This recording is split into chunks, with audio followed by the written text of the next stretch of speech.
Hello everyone, welcome back to SlashGame. Evie here with another video, this time expanding on a kind of a sore topic around game reviews, or the problem with game reviews in this day and age. There's a lot to really expand on, so I'll try and not kind of go on tangents and deviate too much, but yeah, I feel like there's just a few issues with reviews at the moment.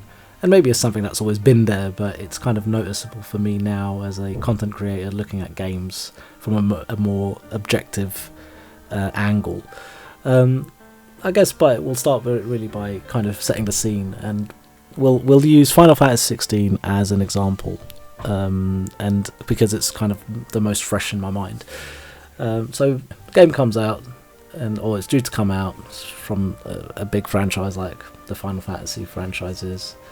And naturally gamers will flock to the internet to find a spoiler-free review of the game, and generally you're going to get a lot of opinions thrown in there, so reviews will very much range between positive, mostly positive, and then you'll get the odd negative ones as well, which have their own context. And you know, if you're kind of like me, a bit cynical in going into my 40s now, I look to games and Final Fantasy in general as my sort of escape. And so when a Final Fantasy game, you know, a new iteration, this number 16 is about to come out, I go looking for spoiler-free reviews just to kind of ignite that fire, get my hype going, and try and sort of see what people are thinking, you know, because you get that, you get hyped from other people as well, as you talk with people, or you see what people are saying out there. You go, oh wow, yeah, can't wait to play and experience this game along with everyone else.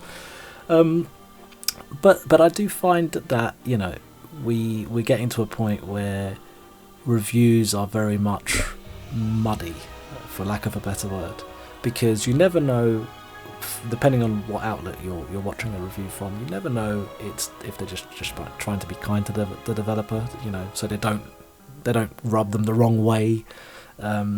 So are they being truthful about their review? Whilst others will, you know, literally go hardcore negative, and then you don't know, is it because that negativity brings views to your channel? Because as soon as you're negative, for some reason negative always trumps positive when it comes to YouTube channels, and that's why you get a lot of thumbnails that are very clickbaity. You know, you just literally, oh, negativity, let's go and check it out. And I'm not very fond of that myself, so I try to steer clear of it, because a lot of the times it's just literally that, it's just to attract your attention. So it is a bit of a navigating muddy waters when it comes to reviews nowadays, and people are kind of mixing a lot of their consumer opinion with their critical opinion, and I think that needs to be separated. Like, whilst you're a content creator and you can put out whatever you want, you can make a video about whatever you want, put it out there. But if you're going to talk objectively about a product or a game or something, then do exactly that. Be objective. And so I get it. Your experience with a game will be completely different to mine and to everyone else's. There'll be things that I like that you don't like. That's fine. As long as you go, there was this happened, and I didn't like it for these reasons. Someone else might go, this happened, which is exactly the same thing, but I liked it for these reasons. So that can happen. That's a fair review, because it's based on something that is in the game.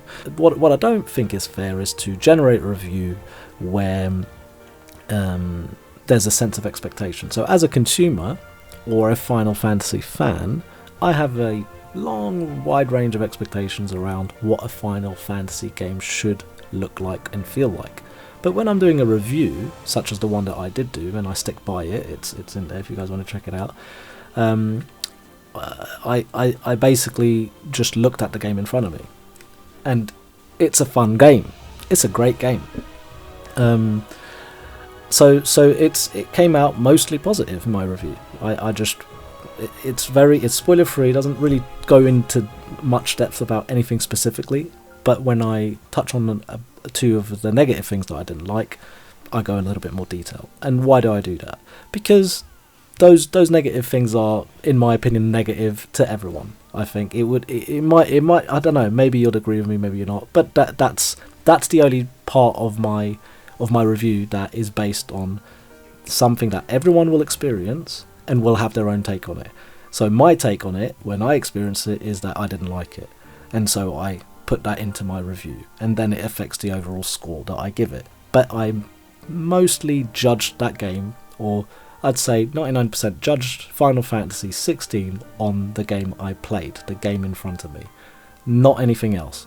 Well, Skill Up, for example, he went and did a nice comprehensive review of Final Fantasy 16, and I think it's a great review, personally, because it's exactly how I feel as a consumer, not as like me giving a critique of a game, or trying to explain what the game is from the game I played. It's standing on its own merits. That's the review I gave. He gave a review from the Final Fantasy fan inside of me. Okay, so he basically goes on to say everything that makes a Final Fantasy game isn't present in Final Fantasy 16. Now, that doesn't mean it's a negative review. He says he didn't like the game, and that's fair. But then he also says he says a lot of positive things about the game. So there are sections of his review that kind of contradict the fact that he says he didn't like the game. So we're not going to dissect his video, because I think it's a great video. I think it really portrays and really constructively explains his points. Where I think that there's an issue is in reviews nowadays is exactly that, is you have to somehow split your critical review and your personal review of a game. Okay, so Maximilian Dude does it the best, I think. He doesn't do full-blown breakdown reviews of video games, but he goes on Twitch and he speaks about a game when he's just finished it, he's just got to the end credits, and he starts talking about his experience, and he gives it his critical review and his personal review. And I think from all the years that I've been a gamer and all the reviews I've ever seen or met, or the people that I've met that do reviews, Max does it the best. He does it the best because he gives you his personal feelings around the game, his personal thoughts, and he rates that game based on his personal thoughts as a consumer, as a gamer. But then he goes out of his way and he gives you his critical, of his critical review. So it's a separate score altogether. He understands what the game. Sometimes the game is just fun. It's just amazing. It's a great experience. But it's not to him. It might not be the best game he's ever played, or comparative to something else. It's not his best game. It's just something that he's played better. So he'll give it a separate score, and so critically you'll get one score. Personally, you'll get another. And I think that's what, in a way, needs to happen around reviewers, because then it's digestible. You'll have two sides of the coin, where it's no longer just someone's opinion, it's someone's critique of a game, professional critique of a game, and then someone's personal opinion of a game.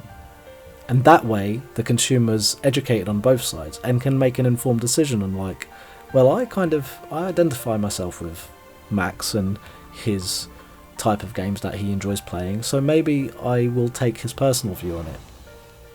Because Max, a lot of the times, Max does suggest you have to play this game. Lies of P was the recent one. He says, you have to play this game. Do yourself a favour, play this game. And so, if anything, that was his game of the year at the moment, so it's great. So I'll definitely have to try it out one day, because I identify myself very much so, with Max's story and how he got into, say, Final Fantasy 7, and the type of games he plays. The only thing I'm just not good at is beat 'em ups and fighting games the way he does. He's incredible at that. I can't do it, but he is literally a mirror image of me in a lot of sense of how he got into Final Fantasy. Okay, but yeah, so ultimately, two types of reviews I think will bode well ongoing. So I think that's what I'll do going forward. So whilst this video isn't a review of Final Fantasy 16 as such, whilst my critical review is 4.5 out of 5, the game is amazing. It's a well-constructed video game. It has its technical flaws with the dips in frame rate and so on and so forth, but its casting of the characters is amazing, the music is amazing, the gameplay is amazing. It's just not a Final Fantasy game, and that's my personal review right there. So it's not a Final Fantasy game. I loved playing it, I enjoyed playing it. I think everyone should play Final Fantasy 16, the same way as I think everyone should play all Final Fantasy games, because they are essentially a different iteration of someone's imagination of what a Final Fantasy game should be. But I won't get into my personal review of Final Fantasy today. I'll try and make a separate video on that. But yeah, again, go and play it. You won't regret it, you'll enjoy it, I'm sure you will. But I will leave my personal thoughts just there. That's all I'll say right now, and then I'll one day go into a separate video about it, why I think Final Fantasy 16 isn't a Final Fantasy game. But overall, just to round off, yeah, I think that, reviews, it's very difficult. I think that we're all missing the mark here with reviews. When you're going into IGN and you're trying to listen to what they have to say about a game, I think it's almost difficult.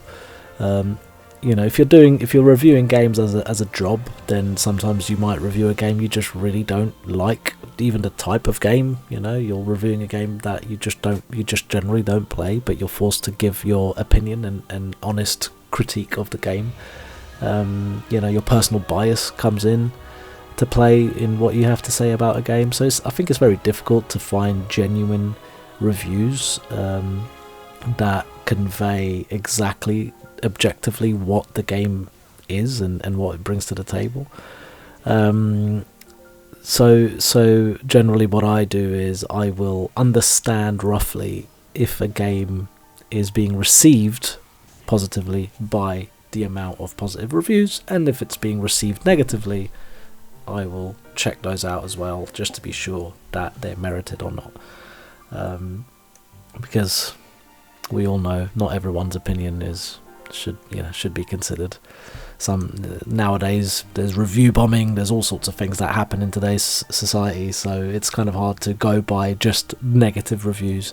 And not only that, as I mentioned earlier, negativity is very much attracts people. Like you get more attracted to negative videos or negative opinions or negative anything, because I just feel like it's easy. It's just maybe a state of consciousness that we all have, and I wish some of us could get rid of. But yeah, two types of reviews, personal and critical. What do you guys think? Do you think that that's a good idea? Not like Max does. Do you think it's a great idea? Do you think it will help the industry in a sense that if you had two separate types of reviews from the same person, of course it can't be different people, but two separate people wouldn't work. It has to be the same person, because then you're getting the objective review, and then you're getting the personal feelings review, so the one where someone's talking about the video games industry in general and their feelings around this specific game and what they think it ought to have or shouldn't have at all. And that way a consumer will be informed in both sides. They're not being swayed by negativity or positivity for that matter. So yeah, let me know what you think in the comments below. Join me in a nice healthy discussion. Am I being silly? Or do I have a point? Who knows? I'll leave that up to you. Please like, share and subscribe. It's very important. Can't underline that enough. I really need your support to keep the channel going, to keep me motivated as well. Like, share and subscribe. That'd be lovely. See you next time.